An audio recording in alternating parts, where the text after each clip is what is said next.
à tous. On a une belle question, non? Qu'est-ce qui nous arrive?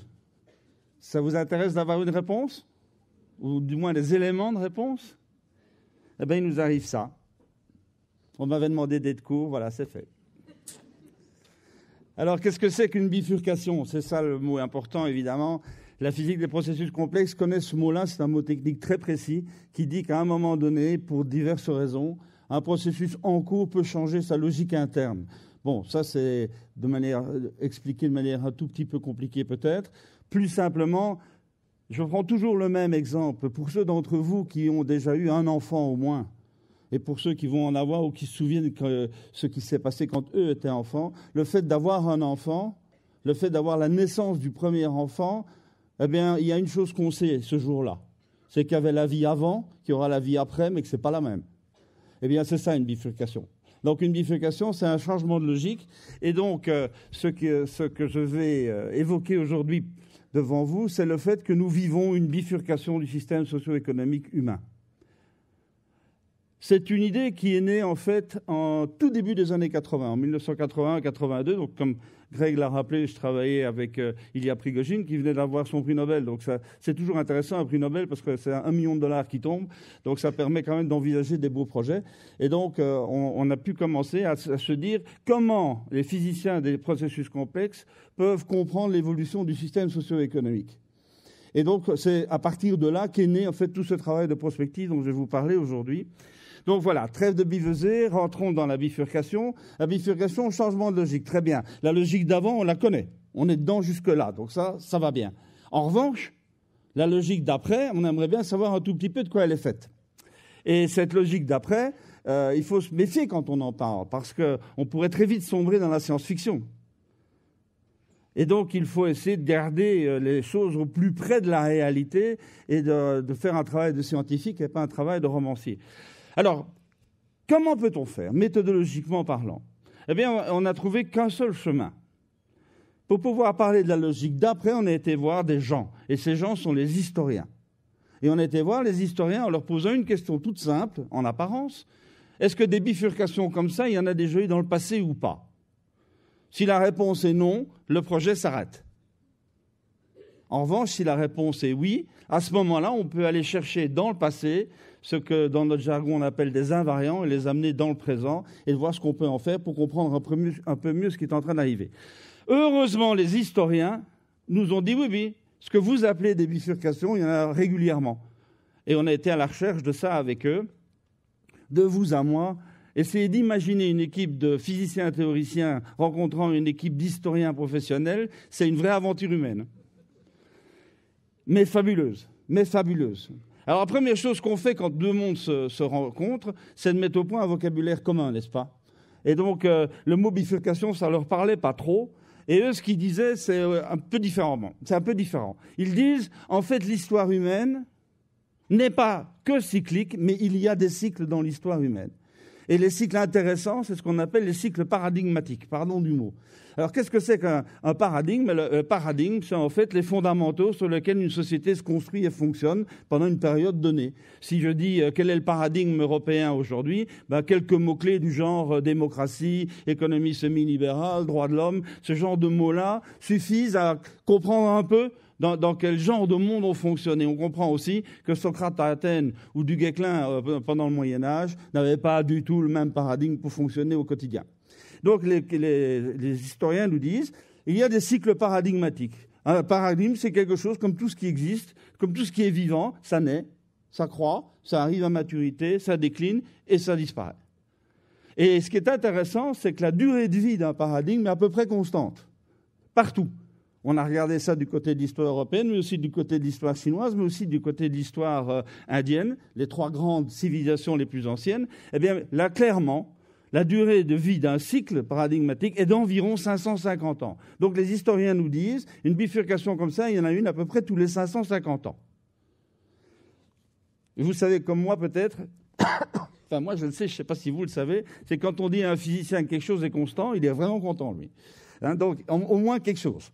Donc, 550 ans, voilà ce que ça donne pour l'Europe. Donc si vous partez de mon hypothèse que nous sommes en train de vivre une bifurcation, retournez 550 ans en arrière, on arrive à la Renaissance, colossal changement, on passe de la féodalité à la modernité. 550 ans avant, c'est la fin de l'Empire carolingien et du rêve chrétien germanique. 550 ans avant, c'est la chute de l'Empire romain. Et 550 ans avant, c'est l'invasion des cités grecques par les légions romaines. Voilà, donc on a bien là des césures importantes dans l'histoire. Et les historiens nous disent leur manière de comprendre le mot bifurcation, et ça donne ça. Qu'est-ce que ça veut dire? Vous voyez qu'il y a 3 éléments graphiques. Et là, je vous demande d'être attentif, de bien comprendre ce que je vais vous exprimer maintenant. Vous voyez, là, il y a une courbe rouge descendante. Ça, c'est la fin du paradigme précédent qui décline et qui va disparaître. Ce paradigme, c'est la courbe rouge. Rouge, pourquoi? Parce que feu rouge, ça s'arrête. Et ce paradigme, c'est donc bien celui qui est né à la Renaissance et qui s'appelle la modernité pour nous. Et vous voyez, le deuxième élément graphique, c'est une courbe verte montante. Ça, c'est la montée en puissance du nouveau paradigme qui est en train d'émerger progressivement maintenant. Et il est vert, pourquoi? Parce que feu vert pour l'avenir. Ces deux paradigmes, ces deux courbes paradigmatiques se croisent en un point, disons une zone, et vous allez voir en fin de conférence qu'on est bien dedans, là, pour l'instant. Et autour de ce point de croisement, il y a un cercle bleuâtre que l'on appelle la zone de grande turbulence. Alors, pourquoi est-ce qu'il y a une zone de grande turbulence? Pourquoi est-ce que ça ne se passe pas gentiment, calmement, tranquillement? Parce qu'un changement de logique, par définition, c'est quelque chose qui est traumatisant, vu qu'il y a toute une série de choses qui se font profondément ancrées dans le paradigme ancien, et puis brutalement, on est en train de nous dire « Ah oui, mais non, c'est plus comme ça que ça fonctionne ». Donc forcément, il y a des tensions, et forcément, il y a des turbulences importantes, comme ce que nous avons tous connu au moment de l'adolescence, c'est le conflit des générations entre les parents qui sont dans leur paradigme ancien et l'adolescent qui est en train de devenir un adulte, qui est en train de construire son paradigme à lui, qui est en général assez différent. Donc on est bien là dans une zone de turbulence. Zone de turbulence qui se manifeste par ce qu'on appelle les crises. Donc ce qu'on appelle les crises, eh bien c'est en fait juste la manifestation de ces turbulences. Je vous rappelle d'ailleurs, pour ceux qui ont fait un peu de grec, que le mot crisis en grec vient du verbe kritein, qui veut dire trier, qui veut dire classer, qui veut dire séparer le bon grain de l'ivraie. C'est bien ce qui se passe en période de crise. En période de crise, il y a ceux qui passent à travers et ceux qui ne passent pas à travers. C'est ce qu'on est en train de vivre. Voilà. Alors, je vous passe évidemment tout l'aspect théorique. Retenez juste une toute petite chose. C'est un théorème qui dit quoi? Il dit que pour qu'il puisse y avoir une bifurcation, il faut qu'il y ait une rupture majeure sur chacune des 5 dimensions d'un processus. Alors ça, je vous passe. Disons simplement que vous allez comprendre donc qu'il y a 5 ruptures majeures dont nous devons parler. Et la première, je ne sais plus où elle est, la première, c'est bien la rupture écologique qui concerne les ressources. Eh bien, parlons-en alors. Parlons-en. Vous savez que tout système, pour fonctionner, a besoin qu'on le nourrisse. Il a besoin d'absorber des ressources. Il a besoin d'absorber de l'énergie, d'une manière ou d'une autre. Vous vous nourrissez tous les jours, vous buvez tous les jours, vous respirez tout le temps. Donc on a absolument besoin de ressources. Pour le système socio-économique, c'est la même chose. Il ne peut pas fonctionner s'il n'a pas de ressources. Alors là, il faudra bien qu'on regarde l'évolution de l'économie. Qu'est-ce que c'est l'économie? Je vous propose une définition qui n'est pas rigoureuse, mais qui est pratiquement utile. C'est que l'économie, en fait, c'est l'ensemble de tout ce champ de rencontres entre des offres et des demandes. Donc, si on veut comprendre comment évolue l'économie, il faut comprendre comment va évoluer la demande, il faut comprendre comment va évoluer l'offre. Comment va évoluer la demande en ressources? C'est relativement simple. Plus il y a d'êtres humains sur Terre, plus il y a de besoins, plus il y a de besoins, plus il y a de demandes. Ça vous va comme idée? Bien. Comment va évoluer l'offre?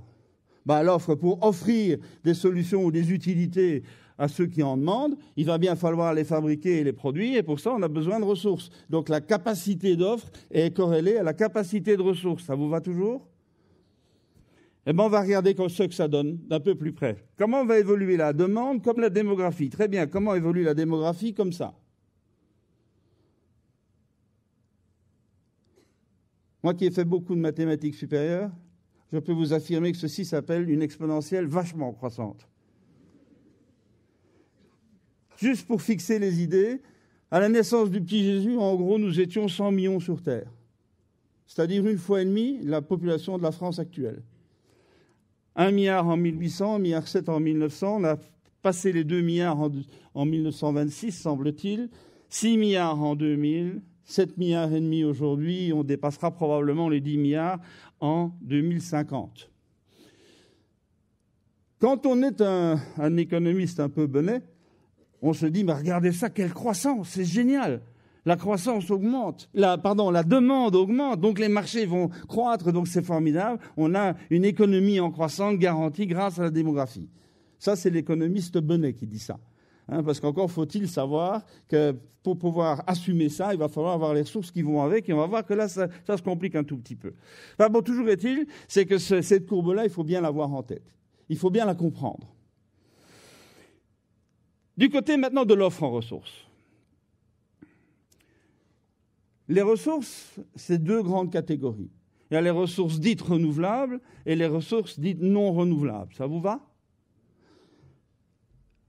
Je sais que je vais commencer à devenir désagréable, mais je vais quand même vous dire que les ressources renouvelables, ça n'existe pas. Il y a des sources, des carburants gratuits, ça c'est vrai, mais pour transformer du vent, transformer de la lumière solaire, transformer des courants marins, transformer des marées en quelque chose d'utile pour l'homme, il faut un énorme centre de transformation qui, lui, consomme énormément de ressources non renouvelables. Donc il ne faut pas sombrer trop vite dans l'histoire de croire que nous allons avoir des ressources renouvelables qui vont pouvoir pallier les ressources non renouvelables. Ce n'est pas vrai du tout. C'est pas vrai du tout. Il n'y a que M. Elon Musk qui y croit. Il croit qu'il suffit d'aller sur Mars pour aller chercher les métaux non ferreux dont on aura besoin sur Terre. Le problème, c'est qu'il a complètement oublié que pour aller chercher 1 kilo sur Mars, il va falloir dépenser des tonnes et des tonnes et des tonnes et des tonnes de matériaux très précieux sur Terre. Donc, j'en profite, comme je parle d'Elon Musk que je n'aime pas beaucoup, vous l'avez compris, j'en profite pour vous citer une pensée orageuse de mon ami Greg. C'est pas parce que la vitesse de la lumière va plus vite que la vitesse du son que certains ont l'air brillants avant d'avoir l'air con. C'est lui. Vous pouvez l'applaudir. Et ce faisant, je viens de gagner un apéro. Bon, donc, pour comprendre un tout petit peu mieux le problème de l'évolution des choses, il faut bien comprendre qu'aujourd'hui, les ressources dites renouvelables, vous avez bien compris le bémol que j'y mets, les ressources dites renouvelables couvrent de l'ordre de 15% des besoins humains, aujourd'hui. Et que pour des raisons thermodynamiques de base, ça ne dépassera jamais 20% des besoins d'aujourd'hui.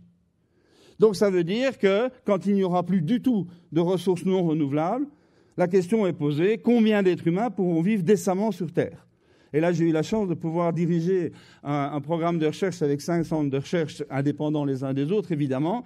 Et les résultats convergent assez bien. C'est que quand il n'y aura plus du tout de ressources non renouvelables, la Terre ne pourra pas porter plus de 2 milliards d'êtres humains. Donc, ce qui veut dire qu'aujourd'hui, nous sommes déjà 5,5 milliards de trop et nous serons 8 milliards de trop en 2050. Ça va toujours ? Bon, alors, est-ce que c'est un problème ? Tout dépend du temps qu'on a. Si on a 10 000 ans pour faire l'atterrissage en douceur, ça peut se faire tranquillement.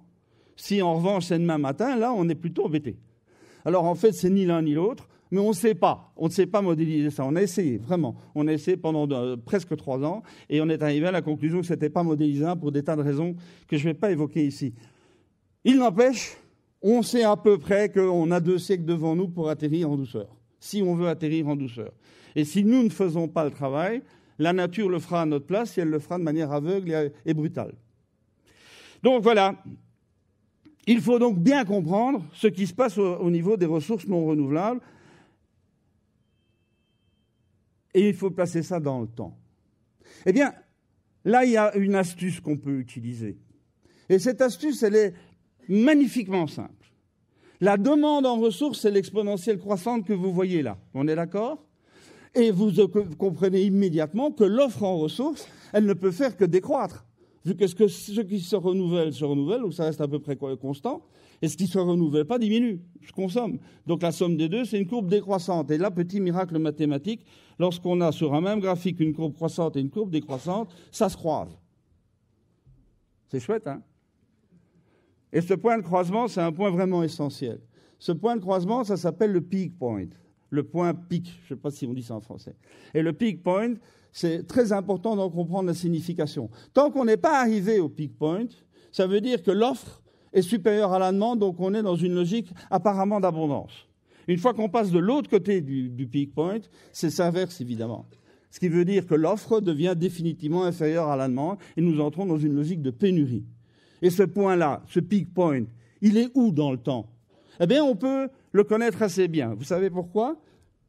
Parce qu'il est passé. Et c'est beaucoup plus facile de prévoir le passé que de prévoir l'avenir. Donc le peak point, ça y est, il est passé, c'est aux alentours de l'an 2000. Donc il y a une inversion des deux courbes. Alors il y a deux commentaires à faire. Le premier commentaire à faire, c'est que si vous rentrez dans les querelles d'experts, vous allez voir que selon telle ou telle hypothèse, tel ou tel paramètre, on va vous dire mais non, ça s'est passé bien avant, c'était dans les années 50 ou 60. Et d'autres vous diront non, vous vous trompez, c'est plus loin, c'est probablement 2070, voire 2100. Je vous passe ces querelles parce qu'elles m'énervent, pour une raison simple. C'est quand on parle de l'histoire de l'humanité, se tromper de plus ou moins 50 ans, c'est absolument ridicule. Ça n'a aucun sens, ça n'a aucun intérêt. Donc faisons comme si le point de croisement est bien aux alentours de l'an 2000 et prenons toutes les mesures qu'il faut pour assumer ça convenablement. Donc la deuxième chose qu'il faut dire sur ce peak point, c'est que vous voyez qu'il n'y a que deux paramètres qui peuvent être utilisés pour faire évoluer les choses le moins dramatiquement possible. Le premier paramètre, c'est la démographie, de ralentir la démographie, et l'autre paramètre, c'est de diminuer la consommation par tête de pipe. Or, vous l'avez bien compris, aujourd'hui dans le monde, ce n'est pas donné du tout, ni l'un ni l'autre. Donc voilà, nous sommes dans une situation de pénurie. Le dernier commentaire à faire, c'est que pénurie, ça ne veut pas dire qu'il n'y a plus rien dans les magasins. Ça veut plus dire qu'il y a manque immédiat et physique. Ça veut juste dire que l'évolution de la demande est définitivement supérieure à l'évolution de l'offre. C'est ça que ça veut dire. D'où la difficulté pédagogique de faire comprendre ça à l'homme de la rue. Parce que pour lui, il n'y a pas pénurie. Pour lui, évidemment, tout se passe bien. Vu que quand il va chez Auchan ou chez Carrefour, il voit bien que les rayons sont pleins et que les prix sont à peu près stables. Bon, voilà, première rupture. Nous sommes passés d'une logique d'abondance à une logique de pénurie. Il est bien évident que dans cette rupture écologique, il faut bien sûr mettre en avant tous les problèmes liés à ça, à savoir la diminution incroyable de la biodiversité, la transformation climatique et la dégradation climatique générale. Donc tout ça, c'est lié évidemment au même phénomène global qui dit simplement que notre Terre est en train de souffrir beaucoup trop et qu'elle ne peut pas continuer à assumer complètement le stress que nous, les hommes, nous lui imposons. Donc voilà, qu'est-ce qu'on peut faire? Qu'est-ce qu'on peut faire quand on est dans une logique de pénurie et qu'on n'est plus dans une logique d'abondance. Une fois qu'on a quitté la courbe rouge de l'abondance, je vous rappelle que toute la modernité a été créée et inventée sous la notion d'abondance. Une fois qu'on quitte cette courbe-là et qu'on doit rentrer sur la courbe verte, comment est-ce qu'on peut réagir? Comment on peut répondre à ce problème de pénurie? Eh bien, le mot que je voudrais vous proposer, c'est le mot frugalité. Alors, un petit peu avant le déjeuner, c'est pas très sympa de parler de frugalité, je m'en excuse. La frugalité, donc. La frugalité, je vous en propose ma définition. La frugalité, c'est dans tout ce que vous faites, faites moins mais mieux. Moins, quantitativement moins, et mieux, qualitativement mieux. Ça vous va? Je vous donne des exemples. Travaillez moins mais mieux, ça vous va? Tiens. Travailler moins, ça ne veut pas dire travailler moins d'heures. Ça veut dire travailler moins stupidement. Regardez bien. Regardez votre emploi du temps. Et je vous propose de faire l'analyse suivante. Cessez de faire des trucs qui ne servent à rien. Ça consomme énormément de temps et d'énergie pour un résultat nul. Donc arrêtez de faire des trucs qui ne servent à rien. Communiquer moins mais mieux, ça vous dit? Combien de SMS, coup de téléphone, mail recevez-vous tous les jours qui servent strictement à rien? Le problème est que pour savoir qu'un courriel ne sert à rien, il faut d'abord le lire. Et donc le temps est perdu déjà. Donc comment peut-on faire pour s'organiser de manière à communiquer moins, mais mieux? Se réunir, moins mais mieux, ça vous va? Vous voyez, on peut décliner ça à l'infini. Moins mais mieux, c'est le premier point. Deuxième point, vous voyez, cette photo est amusante. Vous voyez la petite dame en bleu, là? La femme la plus dangereuse du monde. L'autre, c'est un fou, mais elle, c'est un vrai danger. C'était pendant la campagne électorale, et vous voyez qu'il se passe quelque chose sur cette photo qui est tout à fait hallucinant, que ma mère aurait absolument hurlé si j'avais fait ça, c'est tourner le dos à quelqu'un qu'on vient voir. Et pourquoi est-ce que cette impolitesse se fait à grande échelle? Tout simplement parce que tous ces gens-là avaient envie de faire un selfie avec Madame Clinton, bien entendu. Donc ça veut dire que la révolution numérique est en train de changer nos règles de politesse. Ça vous va, ça? Là, mais ce qu'il faut savoir, c'est que cette photo a été prise, ces selfies ont été faits à la demande d'Hillary Clinton. Pourquoi ça donc? C'est très simple. Parce que dès le moment où il y a un selfie collectif qui se fait comme ça, dans les secondes qui suivent, l'ensemble de toutes ces photos passe sur Instagram et ça fait un pic, ça fait un buzz sur la notoriété de Mme Clinton en termes électoraux. Donc ça veut dire que non seulement les règles de politesse changent, mais les règles de la propagande politique changent aussi avec la révolution numérique. Alors, je pense que je vais être désagréable pour la deuxième fois aujourd'hui. C'est de vous dire qu'il faut bien distinguer, quand on parle du numérique, entre deux mondes numériques qui ne sont pas du tout étanches. Il y a des recouvrements entre ces deux mondes numériques, mais caricaturons. D'un côté, il y a appelons ça le numérique ludique, c'est-à-dire l'ensemble de toutes ces applications numériques que nous utilisons tous à peu près tous les jours, mais qui servent strictement à rien. Je vous donne un exemple. Facebook. Ça sert à rien. Je vous le montre. En ce moment, j'essaie de me faire des amis en dehors de Facebook tout en appliquant les mêmes principes. Alors, tous les jours, je descends dans la rue et je raconte aux passants ce que j'ai mangé, comment je me sens, ce que j'ai fait la veille, ce que je suis en train de faire et ce que je vais faire ensuite. Je leur donne des photos de ma femme, de ma fille, du chien, de moi en train de faire le jardin, de mes vacances au bord de la piscine. J'écoute aussi les conversations des gens et je leur dis j'aime ou j'aime pas. Et ça marche, j'ai déjà 3 personnes qui me suivent, 2 policiers et un psychiatre. Bon, donc ça veut dire que moi, j'ai rien contre le numérique ludique, évidemment. Je dis simplement, et là, il faut aller voir du côté de chez Daniel Cohen le travail qu'il a fait là-dessus, c'est que ce numérique-là, il n'est absolument pas un outil de développement productif. C'est absolument pas un tremplin économique. C'est juste du passe-temps, c'est juste de l'amusement, c'est juste du plaisir, mais économiquement parlant, ça n'apporte rien. En revanche, en face de ce numérique ludique, dont la Californie s'est faite le spécialiste, comme vous savez, il y a un vrai numérique, une vraie révolution numérique qui, elle, est productive. Alors, elle repose sur 2 piliers. Le premier pilier, c'est la nouvelle génération de robots. Elle est là. Elle a été conçue en Europe et en Extrême-Orient. Elle a été fabriquée en Europe et en Extrême-Orient. Elle est là, elle est prête. Et 2 études récentes, l'une belge, l'autre allemande, sont arrivés à la même conclusion, quoique partant de points de vue complètement différents. Et là, il faut écouter les chiffres. Entre maintenant et 2035, ici en Europe, 40% des emplois aujourd'hui assumés par des êtres humains vont être assumés par des robots. 40%. C'est énorme. Ça ne veut pas dire du tout que tous ces braves gens vont se retrouver au chômage. Ça, c'est les catastrophistes qui disent ça.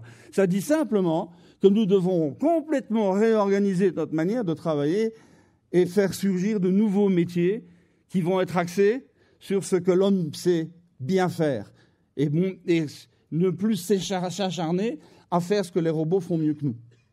Donc, le premier point, c'est les robots.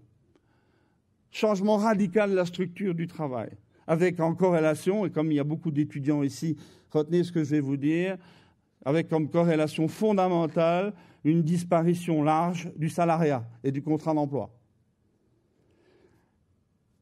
L'autre pilier, c'est l'algorithmie, c'est donc l'usage d'algorithmes. Alors là encore, c'est un grand fantasme aujourd'hui, l'algorithme. Tout le monde parle d'algorithme, et souvent quand je demande dans une assemblée, tiens, qui peut me définir correctement ce que c'est qu'un algorithme, j'ai aucune réponse. Mais tout le monde parle d'algorithme. Alors faisons simple. Un algorithme, c'est une recette de cuisine, c'est tout. C'est juste quelque chose qui permet d'exécuter une opération avec une nuance. C'est que plus on fait de boucles sur ce processus, plus le résultat s'affine. Et plus le résultat est bon. L'algorithme, ce n'est pas du tout quelque chose de récent. Les deux plus vieux algorithmes connus datent tous les deux d'il y a de l'ordre de 3500 ans. Il y en a un qui est phénicien, qui est un algorithme de calcul de la racine carrée d'un nombre, qui est toujours utile quand on est constructeur ou menuisier. Calculer la diagonale, c'est toujours intéressant. Et l'autre, là j'ai un peu honte de le dire, c'est une tablette babylonienne qui est un algorithme pour calculer avec précision les impôts. Excusez-moi. Donc voilà, les algorithmes, c'est vieux comme le monde. Le problème, c'est qu'un algorithme, pour donner de bons résultats, il faut boucler dessus un grand nombre de fois. D'où l'étymologie. Pour ceux qui ont fait du grec, encore une fois, d'ailleurs les autres, je ne leur parle pas. Algos, arithmos. Arithmos, c'est le calcul, hein, vous faites tous de l'arithmétique. Et algos, si vous savez ce que c'est qu'un analgésique, vous sentez bien que c'est la même racine. Algos, ça veut dire douloureux, ça veut dire pénible. Un algorithme, c'est un calcul douloureux, un calcul pénible. Pourquoi ? Parce qu'il faut le faire un très grand nombre de fois, et c'est pour ça que cette méthode ne s'est jamais développée tant qu'il fallait faire les calculs à la main. Mais une fois qu'on a eu des ordinateurs, et donc une puissance de calcul colossale, à ce moment-là, le travail était fait par l'ordinateur, et ça devenait plus pénible du tout, d'où l'émergence de cette méthode extrêmement puissante de résolution de problèmes, qui est la méthode algorithmique. Voilà, ça, ce sont les deux piliers de la vraie révolution numérique. Alors, qu'est-ce qu'on peut en dire de cette révolution numérique ? La première chose qu'on peut en dire, c'est que c'est un réservoir de promesses fabuleux. Nous sommes là devant un univers qui s'ouvre. Nous sommes qu'au tout début. C'est quelque chose qui peut être fantastique, mais c'est quelque chose qui peut être aussi extrêmement fatal. Comme toujours, une technologie n'est pas mauvaise ou bonne en soi, tout dépend de la manière dont on l'utilise. Donc la révolution numérique peut ouvrir des univers extraordinaires, peut sauver énormément d'êtres humains, peut leur épargner des travaux extrêmement pénibles, par exemple. Mais d'autre part, c'est aussi un instrument incroyablement puissant qui joue sur notre obsession de la facilité et notre obsession du confort et qui, comme certains sites que vous connaissez bien le font, vous disent « cessez de réfléchir ». Nous vous connaissons beaucoup mieux que vous-même et nous savons déjà aujourd'hui ce dont vous allez avoir envie demain. Vous énervez pas. Arrêtez de réfléchir. Vous allez demain lire ce livre-là. Et justement, ça tombe bien, il est en promo aujourd'hui. Donc, vous voyez bien où je veux en venir, c'est que la révolution numérique peut également être une immense machine de crétinisation du genre humain, avec des dangers terribles, parce que si ça n'est que commercial, c'est pas bien grave. Mais vous le savez sans doute, il y a déjà aujourd'hui des trafics, notamment avec les compagnies d'assurance. C'est-à-dire que si vous allez un peu trop souvent sur des sites médicaux pour vous renseigner sur tel ou tel type de maladie grave, alors que vous ne faisiez ça jamais avant, il n'est pas très compliqué d'en inférer que vous avez probablement cette maladie, et que si c'est une maladie mortelle, il vaut peut-être bien mieux vendre l'information à votre compagnie d'assurance vie. Ça se fait aujourd'hui. Ça se fait aujourd'hui. Idem, évidemment, ça se fait aujourd'hui aussi dans des pays beaucoup plus autoritaires ou totalitaires, où, évidemment, vos opinions politiques, syndicales ou idéologiques sont évidemment connues, et il est tentant d'en faire usage pour vous expliquer gentiment peut-être qu'il faut penser autrement, sinon ça va mal se faire. Donc vous sentez très bien que le big data peut très bien et très vite déraper. Il dérape d'ailleurs déjà maintenant vers quelque chose qui est une espèce de dictature mondiale totalitaire qui va nous amener à être de parfaits crétins qui vont suivre la norme. Donc voilà, le danger qui est devant nous, qui est déjà présent aujourd'hui, il faut être très vigilant, c'est la crétinisation de l'homme par la technologie. Autrement dit, on est bien là, passé dans une deuxième rupture. Nous ne sommes plus dans des technologies mécaniques locales, nous sommes dans des technologies numériques mondiales avec des puissances et des effets de résonance incroyablement plus puissants que tout le reste. Donc, comment on va faire? Comment on va faire pour, quittant la courbe rouge, rentrer sur la courbe verte en ne gardant de la technologie numérique que le meilleur? Eh bien, le mot que je voudrais vous proposer, c'est le mot intelligence technologique. Qu'est-ce que ça veut dire? Ça veut dire 3 choses. La première, c'est de bien considérer ceci. Il faut que la technologie reste l'esclave de l'homme et que jamais l'homme ne devienne l'esclave de la technologie. Ça vous va? Qui ici a un téléphone portable? Qui ne se sent pas du tout esclave de son téléphone portable? Merci de votre sincérité. Donc, réfléchissez bien à ça. Cette notion de relation de dépendance, de relation de servitude est extrêmement grave. Je vous invite à relire, si vous ne l'avez déjà fait, à relire le livre ancien d'Étienne de la Boétie, Le meilleur ami de Montaigne, qui, à la Renaissance, avait écrit un tout petit livre que j'ai offert à chacun de mes enfants le jour de leur bar mitzvah ou leur bat mitzvah. C'est le livre qui s'appelle « Discours sur la servitude volontaire ». Le numérique est une incroyable machine à vous proposer de la servitude volontaire. Réfléchissez bien à ça. Deuxième chose, intelligence technologique, c'est donc pour se préserver, pratiquer le minimalisme technologique. On ne prend, on importe et on n'utilise que les technologies ou les morceaux de technologie qui nous sont vraiment utiles à nous. Et on oublie les effets de mode. Il n'est pas indispensable d'avoir un compte Facebook. Ou autre, enfin, j'ai rien contre Facebook. Donc voilà, il faut absolument réfléchir. Chacun doit se tailler sa technologie à sa propre mesure. C'est ça qui est important. Donc voilà ce que j'appelle l'intelligence technologique. C'est l'ensemble de tous ces processus. Et j'en ajoute un petit dernier. Et celui-là, il me tient très à cœur. Parce que, contrairement à ce qui a été dit, je ne suis pas belge, je suis américano-israélien. Vous voyez, quand on cherche des ennuis, on les trouve. Donc, le monde américain m'a appris énormément de choses. Et m'a appris notamment à me méfier. À me méfier de quoi? Du fait qu'aujourd'hui, tout le pilier algorithmique, il est confisqué par les États-Unis. Et ça, c'est dramatique. Chaque fois que j'ai des chefs d'entreprise devant moi, je leur pose une question, je leur dis, est-ce que vous avez un site .com, un .com? Qui? Et il y en a plein qui lèvent la main. Je dis, est-ce que vous savez que c'est géré aux États-Unis et que si demain matin, M. Trump décide qu'il coupe les .coms, eh ben, vous n'avez plus de site du tout. Vous n'avez plus accès du tout à vos informations. Un petit test. Qui utilise Google comme moteur de recherche? D'accord. Vous avez entendu parler de Quant? Quant, c'est européen et il n'y a pas de cookies. Et on ne capte pas vos informations. Pourquoi vous gardez encore Google, qui est une machine à vous escroquer? Voilà, vous faites comme vous voulez. Alors, troisième rupture, celle-là, elle parle d'organisation. Alors, encore une fois, sans entrer trop dans le détail, je voudrais vous proposer quelque chose. C'est une définition de la complexité, une des définitions de la complexité. Un système est d'autant plus complexe qu'il contient un grand nombre d'acteurs et que les interactions entre ces acteurs sont de plus en plus fréquentes et intenses. Est-ce que ça vous va, ça? Est-ce que vous avez l'impression que notre monde est plus complexe aujourd'hui qu'il y a 50 ans? Avec cette définition-là? Ben oui, évidemment. Chacun d'entre nous a un nombre croissant d'interlocuteurs face à lui, et les interactions avec ces interlocuteurs sont de plus en plus importantes, de plus en plus fréquentes, de plus en plus intenses. Et bien entendu, la révolution numérique n'y est pas étrangère.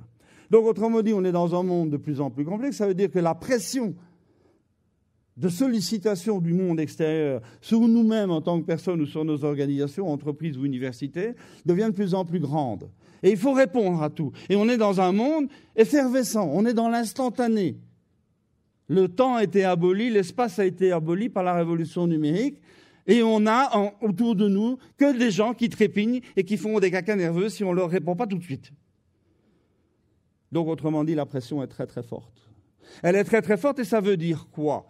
Ça veut dire que pour pouvoir répondre à cette pression, il faut développer des choses comme la réactivité, la souplesse, l'agilité, la créativité, l'innovation, etc. Et ça, c'est un petit peu la vulgate du management d'aujourd'hui. Et c'est une bonne réponse. C'est une très bonne réponse. Mais ma question est la suivante. Est-ce que nos modèles organisationnels les plus fréquents aujourd'hui sont adaptés à cette exigence de réactivité? Avec vos mains, montrez-moi un peu à quoi ressemble le modèle le plus fréquent de nos organisations humaines.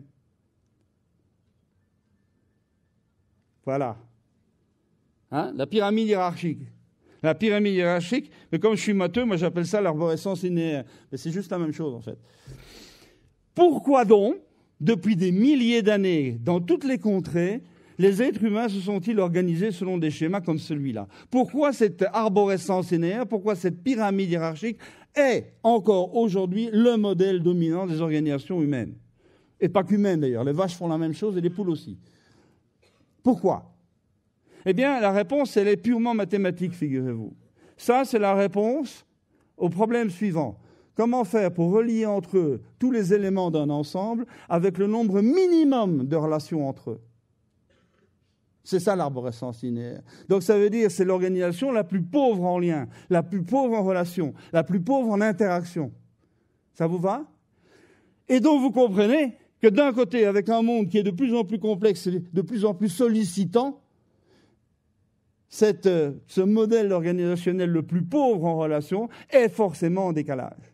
Il est beaucoup trop lent, il est beaucoup trop lourd pour répondre aux sollicitations d'un monde de plus en plus complexe. Qu'est-ce qu'il faut faire alors? On va voir les matheux et on leur dit, on fait comment pour répondre à l'exigence de notre époque? Et les matheux nous disent, c'est pas compliqué. En fait, il suffit de remplacer le mot minimum par le mot maximum. Comment faire pour relier entre eux tous les éléments d'un ensemble avec le nombre maximum de relations entre eux? Et quand tout le monde est relié à tout le monde, ça s'appelle un réseau. Ça vous va? Donc, autrement dit, on est en train de basculer d'un modèle organisationnel qui était de type hiérarchique vers un modèle organisationnel beaucoup plus complexe où la dose de réseau va devenir de plus en plus importante. La notion de réseau collaboratif, vous le savez, est au cœur même de toutes les discussions managériales et de tous les travaux managériels aujourd'hui dans les organisations. Et vous avez bien vu d'ailleurs dans la présentation qui m'a précédé que vous êtes déjà en train de travailler très très fort en réseau, ici avec plusieurs organisations qui sont en partenariat. Donc la notion de réseau est importante. Pour ceux d'entre vous qui vont être amenés à faire du management, j'aimerais vous prévenir. Le passage du pyramidal au réseau est probablement le plus grand défi managérial sur le terrain dans les 10 ans qui viennent. Parce que contrairement à ce qu'on dit, c'est pas du tout facile à faire. J'ai été management de crise pendant une dizaine d'années, je peux vous assurer que c'est pas du tout facile. Et que changer la mentalité profonde des gens est quelque chose qui demande du temps. Ça ne se décrète pas. Donc voilà, nous sommes là devant un défi colossal. Qu'est-ce qu'il va falloir faire pour, sur la courbe verte, que ça se passe mieux? Que cette transition vers les réseaux collaboratifs puisse se faire le moins mal possible. Qu'est-ce qu'on peut mettre comme mot-clé? Le mot est double ici. Je voudrais vous parler d'appartenance et je voudrais vous parler de notion d'organicisme. Appartenance, qu'est-ce que ça veut dire? Ça veut juste dire une chose toute simple. C'est que nous avons, pendant toute la modernité, ancré notre regard sur la relation à l'autre à travers un modèle qui s'appelle la société. Et une société qui est, en fait, une notion dérivée de celle d'État central. Moi, j'aimerais vous parler d'autre chose, qui est une notion qui a été un peu oubliée et qui revient au grand galop, notamment dans les mondes numériques, c'est la notion de communauté. Une université, c'est une communauté de vie. Une entreprise, c'est une communauté de vie. Une famille, même recomposée, c'est une communauté de vie. Et c'est là où on vit. On ne vit pas dans la société. Margaret Thatcher avait fait une sortie remarquable un jour en disant « La société, ça n'existe pas, c'est un mythe. C'est une abstraction. » Mais c'est vrai. La seule chose que moi je connaisse de ma vie, c'est les différentes communautés de vie que j'ai traversées, dans lesquelles je suis aujourd'hui plongé. Et vous, c'est la même chose. Donc cette notion de communauté implique la notion d'appartenance. J'appartiens à une communauté. Vous appartenez à telle faculté, à tel cercle d'étudiants, à telle association. Donc la notion d'appartenance est cruciale. Il faut reforger des appartenances réelles dans des communautés de vie et ne plus se contenter d'une appartenance qui s'appelle la carte d'identité. Et deuxième notion importante, c'est la notion d'organicité ou d'organicisme. Qu'est-ce que ça veut dire? Ça veut dire que si vous regardez un peu autour de vous dans la nature, des pyramides hiérarchiques, il n'y en a quasiment pas. En revanche, des relations organiques en des tas d'éléments au sein d'une communauté, comme une forêt par exemple. Lisez les livres de ce monsieur allemand dont j'oublie le nom, qui a fait un tabac là, pour l'instant, où il parle de la forêt en tant qu'entité vivante. C'est tout à fait remarquable de voir qu'une forêt, c'est pas une collection d'arbres plantés les uns à côté des autres. C'est une vraie communauté de vie d'un grand nombre d'espèces différentes. Donc voilà, appartenance organique. Juste pour vous arracher un sourire, peut-être.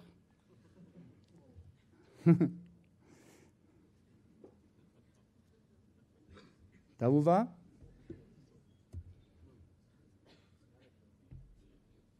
Ça vous va toujours? En plus, ce dessin est faux, je trouve. Parce que sur la courbe verte, la notion de manger l'autre n'a plus aucun sens. Puisqu'on est dans des réseaux collaboratifs par définition. Donc il n'y a plus de raison de détruire l'autre. Alors, quatrième rupture. Celle-là, elle touche notre mémoire, notre modèle fondamental, le modèle économique. Quel est le modèle économique dominant aujourd'hui? C'est celui qui est né avec la révolution industrielle à la fin du XVIIIe siècle, début du XIXe siècle. Ça s'appelle autrement dit le modèle industriel. L'économie industrielle est née à cette époque-là, avec ensuite de l'invention du moteur à vapeur. Et grâce à ce moteur, on a pu produire beaucoup plus vite, beaucoup plus fort. Et le modèle industriel s'est donc installé. Et s'est installé avec beaucoup de difficultés d'ailleurs. Parce qu'on oublie toujours ça. Mais ça ne s'est pas passé du tout tranquillement, l'implantation du modèle industriel. Si vous voulez bien vous souvenir de votre histoire de France, souvenez-vous de la révolte des canuts à Lyon. Ça vous rappelle quelque chose ? C'était non, on n'en veut pas de votre industrialisation. Nous, on veut rester artisans et on veut continuer à faire notre métier comme on aime le faire. En Angleterre, c'était bien pire. L'Angleterre est le berceau de la révolution industrielle et l'Angleterre, très vite, a vu monter en puissance les petits amis d'un monsieur qui s'appelait Mr. Ludd. Ce sont les Luddites. Et les Luddites, leur passe-temps favori, c'était de faire dynamiter les usines, les machines un peu partout. C'était joyeux, ça faisait du bruit, des feux d'artifice, enfin voilà. Et donc ça ne s'est pas bien passé. Sauf dans un pays. Il y a un pays, à la suite de l'Angleterre et de la France, où la révolution industrielle s'est passée absolument sans le moindre heurt. Est-ce que vous avez une idée? Qui? L'Allemagne? Non, c'est bien après l'Allemagne. Non? Je vous parle de chez moi, je vous parle des États-Unis. Les États-Unis ont très vite accueilli, par les bateaux français et par les bateaux anglais, l'idée d'un modèle industriel. Et comme il n'y avait pas d'histoire économique aux États-Unis, il venait de se créer, il n'y avait bien entendu pas de résistance contre ce modèle. Au contraire, il a été développé à toute vitesse. Et très clairement, ce modèle est devenu un modèle américain. Et ce que l'on appelle aujourd'hui la mondialisation, permettez-moi de vous dire que c'est un mensonge. La mondialisation, c'est en fait l'américanisation du monde. C'est le modèle ou les modèles américains qui ont été imposés par la douceur ou par la force à peu près partout dans le monde. Et ça, c'est fini. On sait que c'est un échec. Donc, je reviens au modèle industriel. Ce modèle industriel a été terriblement vite développé aux États-Unis. Quand moi j'avais fait mon MBA à George Washington, qu'est-ce qu'on disait? On disait le management, c'est nous qui l'inventons ici, les Européens vont le découvrir dans 4 ou 5 ans. Et ce n'était pas faux. Cependant, il faut bien comprendre que ce modèle, comme tous les modèles, il a des limites. Alors, les deux piliers fondamentaux du modèle industriel, c'est quoi? Un, c'est l'obsession d'avoir des prix bas. Et l'autre, c'est l'obsession de devenir une grande entreprise. Donc, autrement dit, la taille et le prix. Ce sont ces deux éléments-là qui se répondent et dont la dialectique construit tout le modèle industriel. Je dois devenir gros. Pourquoi? Parce que si je suis quantitativement important comme entreprise, eh bien, j'ai beaucoup plus facile de capter des capitaux et j'ai beaucoup plus facile d'imposer mes normes au marché. Donc, je dois devenir très puissant. Très bien. Et comment je fais pour devenir très puissant? Ben, c'est pas compliqué. Pour devenir une grosse entreprise, une grande entreprise, il faut vendre beaucoup.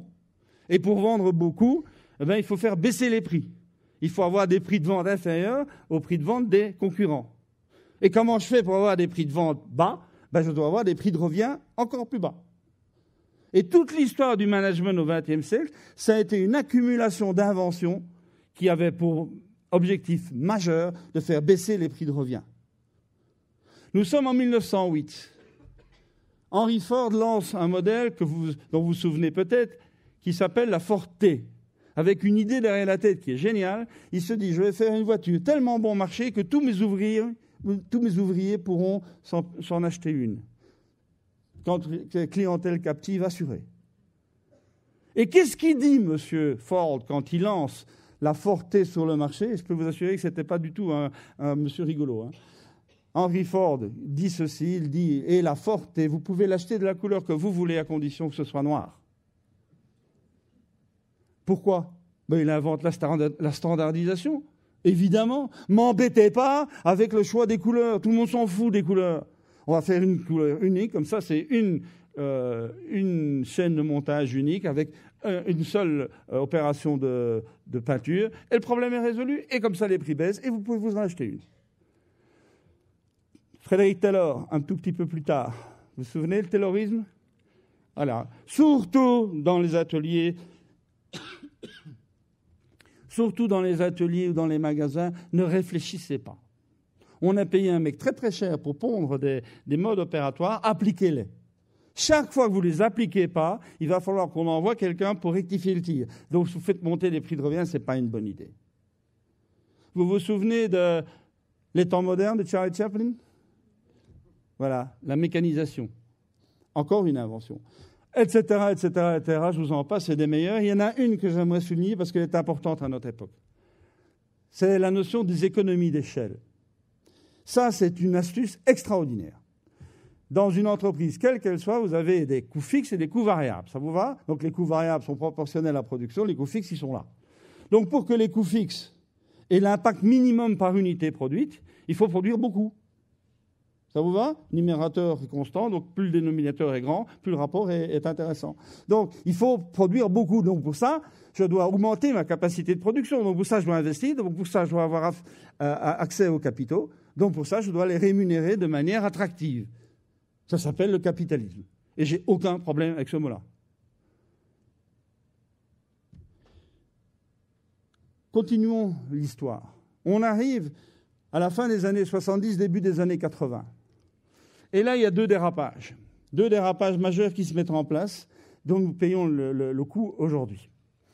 Premier dérapage, c'est que jusque-là, la finance était au service de l'économie réelle. À partir de la moitié des années 80, le processus s'inverse et c'est l'économie réelle qui devient la servante de la finance et c'est la finance qui prend la main sur l'économie à la place des entreprises productrices. Et on a cette inversion économique énorme qui fait que l'économie spéculative devient colossale par rapport à l'économie réelle. Tellement colossale qu'elle est complètement disproportionnée et que se met en place ce que vous connaissez sous le nom de bulles. Il y a des bulles spéculatives qui se mettent en place. Souvenez-vous de celle de 2007-2008.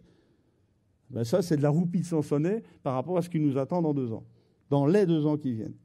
Donc, on est bien là devant quelque chose qui est une aberration totale. Le deuxième mécanisme pernicieux qui se met en place à peu près à la même époque, c'est que quand tout le monde a les mêmes recettes managériales pour faire baisser les prix de revient, il reste encore des gisements de ci, de là, et il y en a un qu'on a commencé à exploiter dans les années 80. C'est la qualité. On a commencé à lésiner sur la qualité des matières premières, des process, de la main-d'œuvre, des savoir-faire, etc., etc., etc. Et si vous voulez bien vous souvenir, pour ceux qui étaient déjà là, d'un personnage en France qui s'est révolté très fort contre cette baisse de qualité, c'était Jean-Pierre Coff. Vous vous souvenez de Jean-Pierre Coff, qui hurlait à la télévision, c'est de la merde. Vous vous en souvenez de ça? Eh bien, il disait quoi? Il disait, sur les denrées alimentaires, il ne faut pas toucher à la qualité. On ne peut pas toucher à la qualité. La malbouffe, c'est un mot qu'il a inventé, lui. Eh bien, cette utilisation perverse de la mauvaise qualité s'est répandue dans toute une série de domaines, dans toute une série de produits, et a provoqué quelque chose d'intéressant et de très important pour notre époque d'aujourd'hui. Ce qui s'est passé, c'est ceci. C'est qu'à un moment donné, sur certains marchés, on a entendu une phrase que moi j'avais entendue quand j'étais gamin dans la bouche de mon grand-père fermier. Cette phrase, c'est celle-ci. Je ne suis pas assez riche pour me payer du bon marché parce que le bon marché finit toujours par coûter beaucoup trop cher. Vous vous souvenez de cette phrase-là ? C'est plein de bon sens paysan, bien entendu, mais ça veut dire quelque chose de très, très, très profond. Ça veut dire que le prix d'achat de quelque chose, d'un objet, n'est jamais que la première dépense que vous faites pour cet objet. Pour votre voiture, par exemple. Vous achetez une voiture, très bien. La première dépense, c'est l'achat de la voiture. Mais une fois que vous l'avez, votre voiture, tous les jours, vous allez dépenser de l'argent pour payer les taxes, pour payer l'usure, payer l'essence, etc., etc., etc. Et ce, pendant toute la durée de vie de la voiture. Vous allez devoir payer aussi les dépannages, les entretiens. Vous allez devoir payer tout au long de la vie de la voiture. Et une fois que la voiture est morte, vous allez encore devoir payer pour vous en débarrasser et la faire démolir.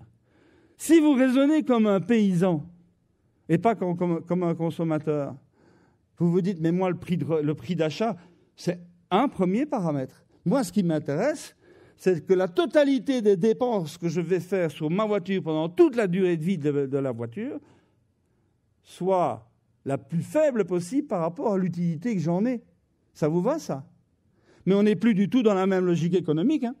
On vient de quitter la logique de prix bas vers une logique d'optimisation de la valeur d'utilité. Ce n'est pas du tout la même chose. Et ça, c'est en train de se faire. Là. Avec des conséquences colossales. Revenons à l'exemple de la voiture. Dans le fond, ma voiture, je l'utilise combien d'heures par an ? Et la réponse, souvent, va déclencher un réflexe, surtout si vous habitez dans une grande ville. Est-ce que j'ai vraiment besoin d'être propriétaire de ma voiture ? Dans le fond, si je changeais complètement ma manière de vivre et je loue la voiture, ou j'invente un truc qui s'appelle Blablacar, ou je prends les transports en commun, ou je fais de l'autostop, tout ce que vous voulez. Vous savez probablement que la génération de ceux qui sont étudiants ici, dans les grandes villes, ils passent même plus leur permis de conduire. Ils n'en veulent plus de voiture. C'est beaucoup trop d'emmerdement pour l'utilité qu'ils peuvent en avoir, alors qu'il y a des alternatives. Donc, moralité, le changement de logique économique fait qu'on quitte aussi progressivement, pour un certain nombre de domaines, une logique de propriété vers une logique de droit d'accès. Ce qui n'est pas du tout la même chose, encore une fois. Quand vous regardez Airbnb, c'est exactement cette logique-là qui est en route. Blablacar, c'est celle-là, etc., etc., etc. Donc, qu'est-ce que je suis en train de vous dire ? Je suis en train de vous dire que nous sommes, dans toute une série de domaines, en train de basculer d'une logique de prix bas à une logique de maximisation de la valeur d'utilité, de la valeur d'usage. Imaginons maintenant que je sois chef d'entreprise et que je me dise, moi, je voudrais bien augmenter la valeur d'usage de mes produits ou de mes services. Qu'est-ce que je vais devoir faire ? Premier réflexe, c'est de dire, je vais investir, je vais acheter plus de machines. Ah non, tu te trompes là. Là, tu vas augmenter ta production, mais la valeur d'usage va rester exactement la même. Pour pouvoir augmenter la valeur d'utilité, ce que tu dois faire, c'est aller voir l'utilisateur final, et pas forcément l'acheteur. L'utilisateur final, celui qui utilise vraiment ce que tu vends, et d'aller voir comment il utilise ton produit, ce qu'il en fait. Pourquoi il en est satisfait ou pas satisfait ? Comment la manière dont il l'utilise va évoluer ? Quels vont être ses besoins demain et après-demain pour ce type de produit-là ? Et là, vous comprenez bien que le problème n'est pas du tout d'avoir plus de machines dans une plus grosse usine. Le vrai problème, c'est de faire marcher ses ménages, d'aller voir qui il faut et de comprendre les besoins et leur évolution de l'utilisateur final. Et puis de revenir et de se dire, bon, qu'est-ce que je vais bien inventer pour satisfaire tout ça ? Vous me sentez venir ? Je suis en train de vous dire que le basculement du prix vers la valeur est un problème d'investissement, bien sûr, mais pas d'investissement matériel, d'investissement immatériel. Ce sont les ressources immatérielles qui sont indispensables pour ce basculement. C'est quoi les ressources immatérielles ? C'est les talents, ce sont les compétences, ce sont les savoir-faire, c'est l'imagination, etc., etc., etc. Donc on est bien là dans un basculement colossal d'une économie essentiellement matérielle vers une économie dont le moteur sera immatériel. Et là, Et là, il se passe aussi quelque chose de colossal. Il se passe ceci, c'est que en matière de ressources immatérielles et au contraire des ressources matérielles, il n'y a pas d'effet d'échelle. Vous mettez 20 crétins dans une salle, ça ne fait pas un prix Nobel. Il n'y a pas d'effet d'échelle. Doublez le salaire de votre ingénieur de recherche et développement, il n'aura pas 2 fois plus d'idées, 2 fois meilleures. Ça vous va? Donc ça veut dire que comme il n'y a pas d'économie d'échelle, l'effet de taille ne joue plus. Il n'a plus aucun intérêt. Et regardez, il suffit de voir les cours de bourse et leur évolution. Vous avez aujourd'hui des start-up qui n'ont même pas encore leur premier client, qui arrivent à des capitalisations boursières à peu près équivalentes à celles de grands groupes industriels. Comment c'est-il possible? C'est simple, c'est que la méthode de valorisation n'est plus la même. Le grand groupe industriel, on le valorisait essentiellement sous ses investissements matériels, alors que la start-up, on la valorise essentiellement sur ses possibilités, ses capacités, ses prédispositions supposées à l'immatériel. Ça vous va comme différence? Vous sentez bien que là, il y a un basculement énorme en termes de logique économique profonde. Donc on bascule d'une économie de masse et de prix vers une économie des intelligences et de la valeur. Et je dis bien des intelligences. Il n'y a pas que l'intelligence conceptuelle, il y a aussi l'intelligence intuitive, émotionnelle, communicationnelle. Et aussi, ne jamais l'oublier, même si en France, on l'a un peu trop longtemps oublié, ce que les compagnons du devoir appellent l'intelligence des mains. Voilà. Donc, comment faire? On sait quelque part sur la courbe rouge qu'il y a une rupture dans le modèle économique fondamental. Qu'est-ce qu'il faut faire pour que ça se passe bien sur la courbe verte? Et là, j'ai évidemment un 4e mot-clé à vous proposer. C'est un très beau mot. C'est le mot virtuosité. Qu'est-ce que c'est un virtuose? Un virtuose, c'est quelqu'un qui est capable de réussir avec aisance quelque chose de très difficile que les autres ne réussissent pas à faire. Ça vous va comme définition? Réussir ce que les autres ont difficile à faire. Parce que c'est difficile, précisément. Parce que, comprenez bien, si tout le monde se cantonne à faire le facile, et comme le facile, tout le monde peut le faire, le seul critère différenciant qui reste, c'est le prix. En revanche, si on est dans une logique de la valeur d'usage, et si effectivement c'est la notion de talent et de compétence qui vient en avant, alors la virtuosité, c'est elle qui va faire la différence. Laissons-nous rêver. On va prendre un monde qui, moyennant certaines préparations, est tel qu'une fois cette préparation terminée, vous avez un carnet de commandes plein, à vie, avec des clients qui ne discutent jamais les prix. Ça vous fait pas rêver, ça? Et vous allez dire, il est gentil, elle est vie, mais là, il déconne. Hein. Franchement, ça n'existe pas, un mot comme ça. Un monde comme ça. Ben si, justement, j'en ai parlé il y a 3 minutes, ce sont les compagnons du devoir. Quand les compagnons du Tour de France ont fini leur Tour de France, ben pour la majorité d'entre eux, ils ont un carnet de commandes rempli à vie avec des clients qui ne discutent jamais les prix. Pourquoi? Parce qu'ils sont les seuls à être capables de faire ce qu'ils font. Et quand on est les seuls à être capables de faire ça, ben on ne discute pas. Donc voilà, il y a quelque chose là qu'il faudra méditer. Cette notion de virtuosité, elle doit absolument entrer au cœur des universités. J'en profite pour vous le dire. Il faut que dans l'université, nous visions la virtuosité et pas le diplôme.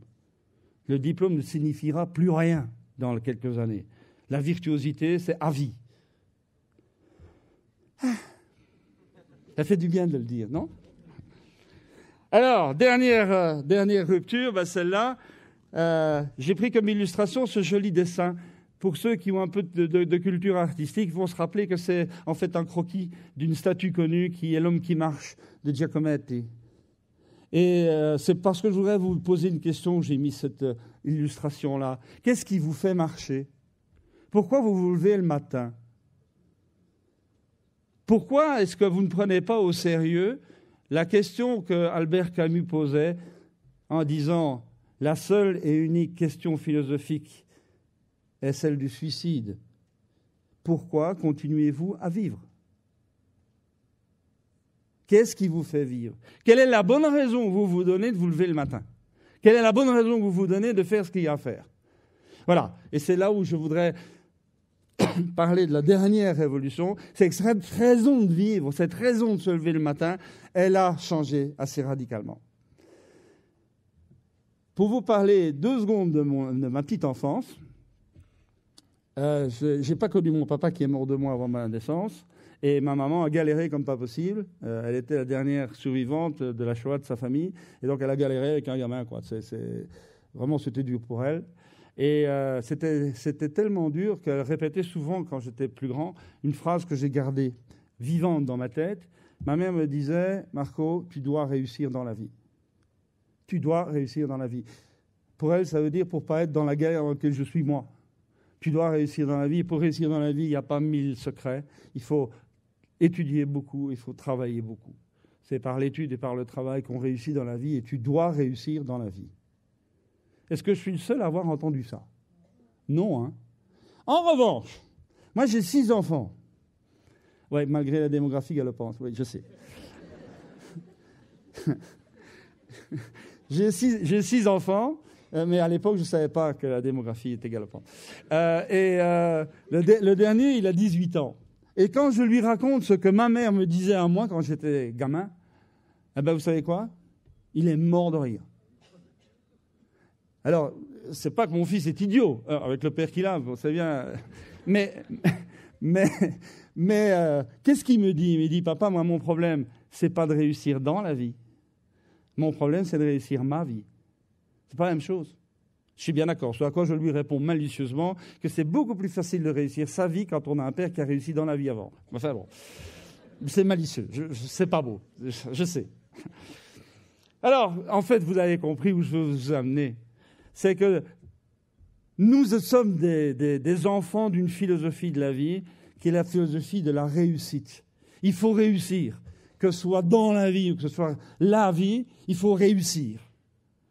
Et que le problème de la réussite, il se pose de 2 manières. La première, c'est réussir, d'accord, mais réussir par rapport à quoi? C'est quoi le critère de réussite? Et la deuxième chose, c'est est-ce que la notion de réussite est compatible avec une notion qui s'appelle l'éthique de vie? Parce qu'on en a tous connu, vous et moi, des gars qui pour réussir, des gars ou des filles, qui pour réussir dans la vie sont prêts à écraser à peu près tout ce qui bouge autour. Mais d'autre part, quand mon fiston me dit « moi je veux réussir ma vie », moi j'en connais aussi des gens qui veulent réussir leur vie et qui instrumentalisent tout ce qu'il y a autour d'eux et qui se posent comme le centre et le nombril narcissique du monde. Et tout le reste n'a aucune espèce d'importance.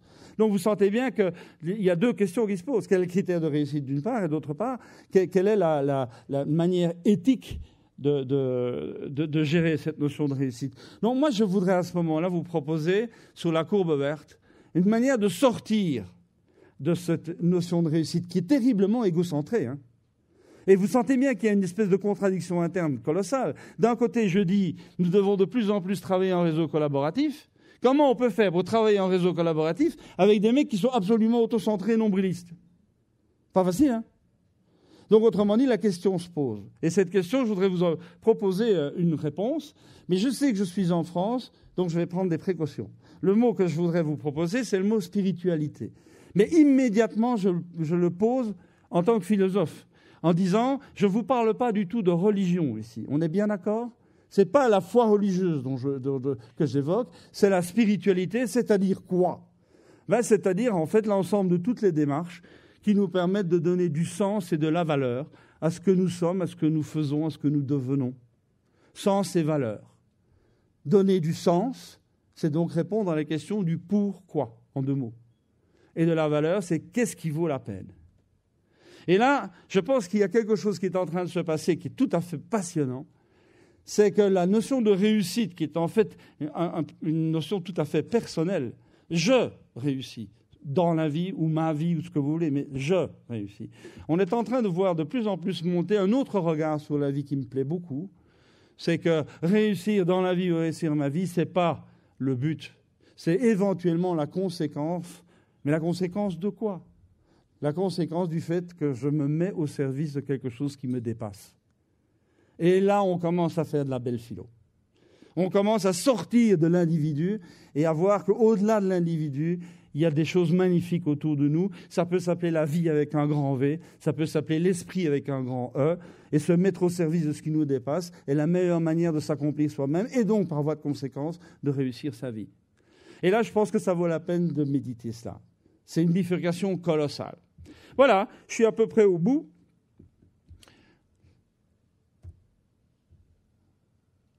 Vous avez compris mon fil rouge. 1. L'hypothèse de bifurcation. Oui ? Les historiens nous aident. Ils nous disent l'histoire est faite en fait de mutations paradigmatiques. Tous les 550 ans, on change de paradigme. Et nous sommes pile au milieu d'un changement de paradigme maintenant. Et donc nous sommes en train de quitter un paradigme qui s'appelle la modernité et nous sommes en train de faire émerger, d'inventer, de créer un nouveau paradigme qui n'a pas encore de nom. On est là quelque part. Et on sait qu'au point de croisement, autour du point de croisement des deux courbes, il y a une zone de grande turbulence et je crois qu'on a tous compris qu'on est dedans. Normalement, il y a une question qui devrait se poser. C'est, OK, on est dans la zone de turbulence, d'accord, on est dans des périodes de crise, d'accord, on est à la période de croisement, d'accord. Est-ce que ça va encore durer longtemps, ce bordel ? C'est pas une bonne question, ça ? Eh bien, je vais y répondre. Je vous propose un schéma, qui est le schéma du X rouge et vert que vous avez vu au début, mais je vais y mettre des dates. Avant ça, 2 petites précautions. 1, ces dates ont été formulées avec l'aide d'historiens, évidemment, chacun son métier. Et 2, ce ne sont pas des dates précises, c'est juste des ordres de grandeur. Hein, ça n'a aucun caractère prédictif, c'est un caractère indicatif. Ça vous va, ça ? Donc, une fois que vous avez ces 2 précautions bien en tête, je peux vous montrer le slide, le voilà. Alors, qu'est-ce que nous disent les historiens ? Ils nous disent la première grande fissure dans la foi absolue en la modernité et dans le progrès des Lumières, ça a été la guerre 14-18. La guerre 14-18 est une boucherie infâme, immonde. C'est une boucherie idiote en plus, qui n'a aucun sens. Et donc, quand vous êtes un jeune gars de 20 ans en 1913 et qu'on vous met un bel uniforme, très chamarré, très coloré d'ailleurs au début de la guerre, et que vous vous retrouvez pendant 4 ans dans les tranchées de Verdun, vous commencez à vous poser des vaches de questions sur la notion de progrès moderne. Et il y a un deuxième phénomène lié à ça. C'est vous, mesdames, vu que je vois qu'il y a beaucoup de dames ici. Avant la guerre 14-18, les fonctions sociétales des hommes et des femmes étaient très typées, très simples. La femme au foyer, l'homme au bistrot. Qu'est-ce qui s'est passé pendant la guerre ? Cette première guerre mondiale est une guerre de conscrits. Donc les gars, ils étaient au front, d'accord ? Qui a fait tourner l'économie pendant ce temps-là ? Qui a fait tourner les usines ? Qui a fait tourner les magasins ? Qui a fait tourner les fermes ? Les femmes. Et les femmes sont rentrées dans la vie productive, directement. Et elles ont fait ça admirablement. C'est elles qui ont tenu l'économie de guerre à bout de bras. Et quand la guerre s'est terminée et que les gars qui étaient encore plus ou moins en état sont revenus, on a dit aux filles, dites les filles, vous avez été super. Hein.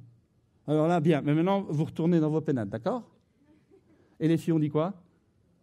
No way, en bon français. Hein ? Et donc, vous avez là quelque chose qui est terriblement important dans l'histoire du XXe siècle.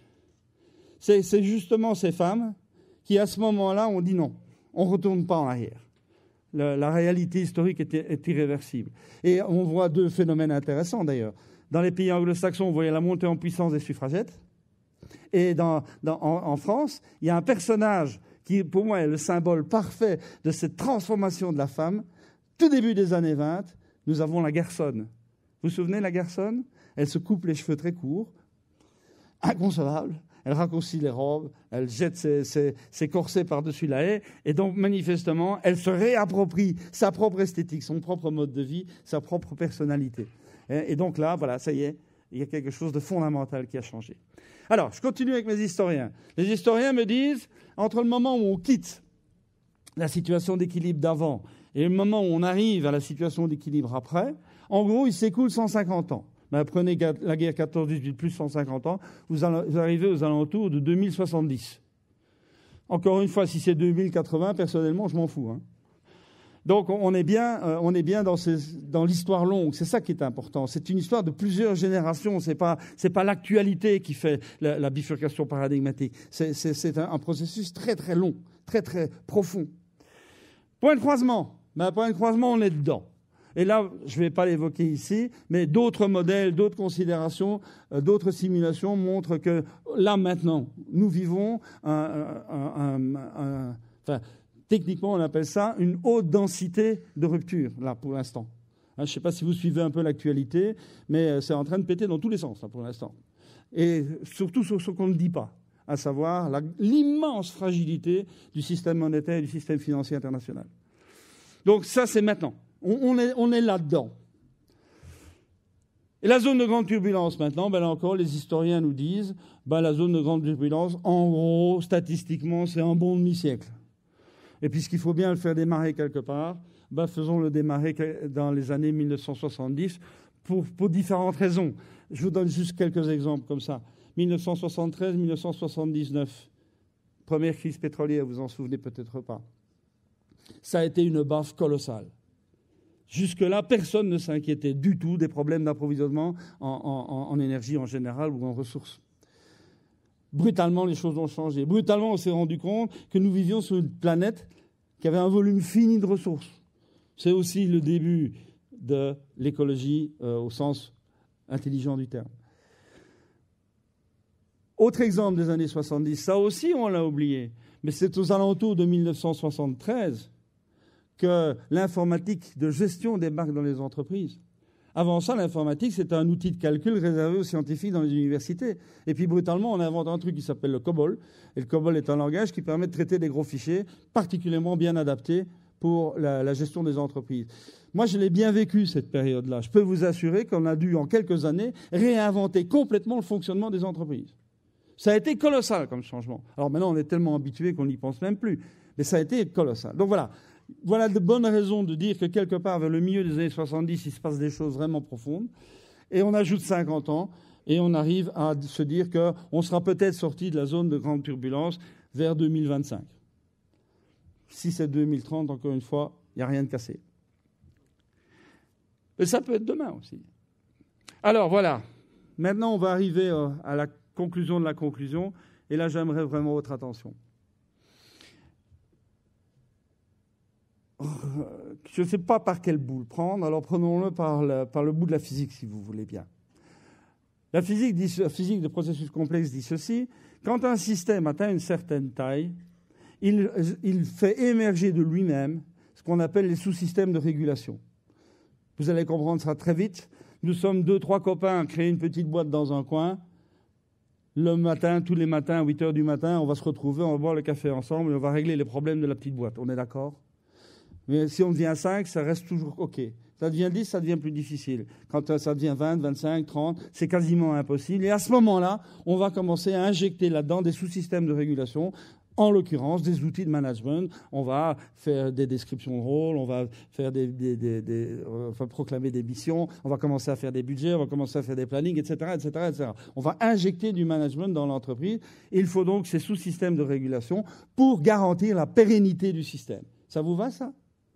Eh bien, pour les paradigmes, c'est exactement la même chose. C'est que quand un paradigme commence à monter en puissance et à prendre une certaine force, eh bien, il va lui-même engendrer ses propres sous-systèmes de régulation. Et c'est quoi ça ? C'est quoi ces sous-systèmes de régulation pour un paradigme ? Eh bien, ça s'appelle les institutions de pouvoir. Toutes les institutions de pouvoir qui sont aux commandes de notre monde aujourd'hui ont toutes été créées, inventées à la Renaissance, au début du XVe siècle, entre 1500 et 1550 pour être précis. C'est quoi ces institutions de pouvoir ? 1, l'État central. 2, les institutions bancaires, les institutions boursières, les universités laïques, les syndicats patronaux, qui s'appelaient les jurants à l'époque, et les syndicats ouvriers, qui s'appelaient les corporations à l'époque. Plus la 7e, qui est le pouvoir médiatique. Là encore, invention du tout début du XVIe siècle, c'est que dans les villes, eh bien, tous les jours, j'insiste sur le mot tous les jours, il y a quelqu'un qui allait placarder une grande affiche sur certains endroits qui donnait les nouvelles du jour, ça s'appelait le journal. Voilà, donc ça c'est la naissance des médias. Et donc vous sentez bien que quand j'énumère ces 7 institutions de pouvoir, je suis bien en train d'écrire le monde dans lequel nous vivons aujourd'hui. Rappelez-vous, une institution de pouvoir, c'est un sous-système de régulation. Il a donc comme mission fondamentale d'assurer la pérennité du paradigme qu'il a engendré. Ça vous va bien? Regardez l'allure de la courbe rouge. Comment faire pour garantir la pérennité d'un truc qui se casse la gueule? C'est bien ce qui se passe aujourd'hui. Et donc les institutions de pouvoir, quelles qu'elles soient, donc les 7 que j'ai données, n'ont pas d'autre choix que de s'installer dans le déni de réalité. Non, il n'y a pas de décroissance du paradigme moderne. Non, il n'y a pas de courbe rouge. Non, il n'y a pas de rupture. Il y a des problèmes, c'est vrai, mais on va les résoudre.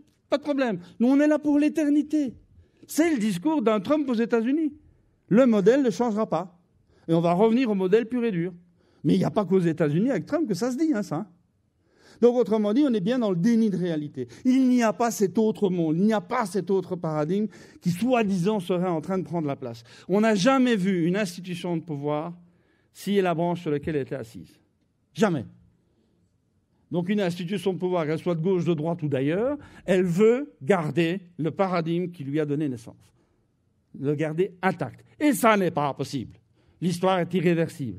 Les 5 ruptures que nous avons vues disent que la courbe rouge est notoirement incapable d'assumer l'évolution du monde et qu'il faut un autre paradigme. Eh bien, les institutions de pouvoir disent non. On a des soucis, c'est vrai. C'est vrai. Mais vous allez voir, la reprise, c'est pour bientôt. La reprise de quoi? On ne dit pas, mais la reprise. Donc voilà, c'est là où je voulais, moi, insister beaucoup. C'est de dire que si vous vivez, comme beaucoup j'imagine, la petite aventure suivante, le matin vous sortez de chez vous, vous allez au boulot, vous écoutez les nouvelles à la radio. Le midi, pause, déjeuner, peut-être lisez-vous l'un ou l'autre article de votre magazine ou de votre journal préféré. Le soir, vous rentrez, fatigué, mais heureux d'avoir été un héros vivant de la guerre du monde. Vous vous installez devant le 20h. Non? Eh bien, si vous faites ça, à 21h, vous êtes bon pour le suicide. C'est donc Albert Camus qui avait raison. Vous êtes bon pour le suicide parce que les médias appliquent systématiquement un adage chinois. On dit toujours qu'il est africain, mais je pense qu'il est chinois, qui dit ceci: un arbre qui tombe fait beaucoup plus de bruit qu'une forêt qui pousse. Eh bien, le déclin de la courbe rouge, c'est des arbres qui tombent les uns après les autres. Et la forêt qui pousse, c'est vous. C'est vous qui la faites ou qui la ferez tous les jours et ça, on n'en parle jamais. Et donc, on est bien devant une espèce de schizophrénie complète où on parle d'un monde qui n'existe déjà plus et on ne veut pas parler du monde qui est en train de naître. C'est absurde. Mais c'est comme ça. Alors moi, ce que j'aimerais, c'est qu'on regarde ce schéma en mettant d'abord les lunettes rouges des institutions de pouvoir. Qu'est-ce qu'elle voit? Elle voit une courbe rouge. C'est tout. Et il suffit de légèrement bouger le sens du dessin pour que ce soit une belle horizontale. Ça continue comme avant. Tout va bien. Mais ne nous faites pas chier. C'est absurde. Mais maintenant, moi, je voudrais vous proposer autre chose. Enlevez les lunettes de la courbe rouge, mettez sur votre nez les lunettes de votre monde, les lunettes de la courbe verte. Ça y est? Vous y êtes? Je n'ai pas changé le schéma. Vous le regardez bien? Ça arrive une fois tous les 550 ans et ça tombe sur nous. Elle n'est pas belle, la vie? Une fois tous les 550 ans, on a la possibilité de réinventer le monde. C'est pas génial, ça? Pour ceux d'entre vous qui ont des enfants, il ne faut pas réinventer l'école? Il ne faut pas réinventer la démocratie? Il ne faut pas réinventer l'Europe? Il ne faut pas réinventer le management? Il ne faut pas réinventer l'entreprise? Il ne faut pas réinventer l'économie? Il ne faut pas réinventer la banque? Bon, voilà, ça c'est le travail à faire, le taf. Il n'y a qu'à.